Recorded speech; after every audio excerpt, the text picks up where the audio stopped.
চাওঁতে চাওঁতে বছৰ বাগৰি আকৌ আহি পালেহি ৰং হিচা বহাগ।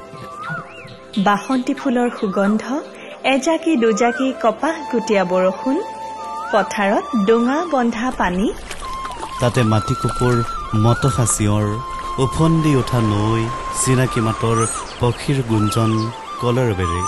এতিয়া দশো দিশে এক ভৰণ পৰিৱেশ। সেই তাহানিতে স্বৰ্গদেউ মুখ গৈছিল এনে পৰিৱেশত। বহাগৰ ৰাগি লগা পৰিৱেশত বিহুৰ নাম গানে স্বৰ্গদেউ মন নচুৱাইছিল।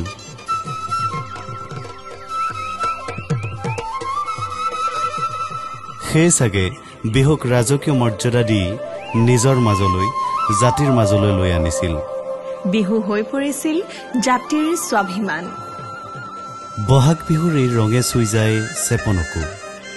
চেপন য'ত কমুৱা তোলা উৰে মুক্ত চিত্তে, য'ত জাতি ধৰ্ম বৰ্ণ নিৰ্বিশেষে বিহুনাম গায়, বিভেদ পৰিহাৰ কৰি বিহুলৈ যায়, দশো দিশে সমন্বয় বতৰা বিলায়।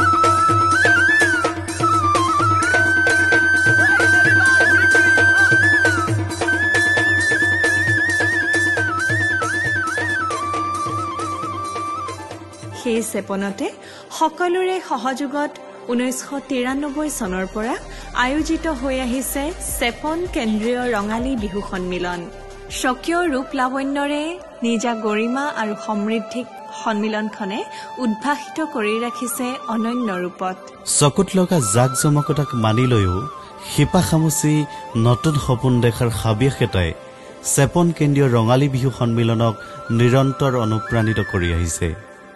1993 চনৰ পৰা আজিৰ দিনলৈকে যি গৰিমাময় যাত্ৰা, এই যাত্ৰাৰ প্ৰতিটো খোজেই নিভাজ গণবিনোদন আৰু আকাংক্ষিত গণ উন্নয়নক প্ৰতিনিধিত্ব কৰি আহিছে। এইবেলিও চেপন কেন্দ্ৰীয় ৰঙালী বিহু সন্মিলনখনি 3দিনীয়া কাৰ্যসূচীৰে 18, 19 আৰু 20 বহাগ তাৰিখে অনুষ্ঠিত হ'ব। ধাৰাবাহিকতাৰ বাটেৰে আগবাঢ়ি এইবেলিও এৰি অহা দিনৰ দৰে আয়োজিত হ'ব চেপন কেন্দ্ৰীয় ৰঙালী বিহু সন্মিলন।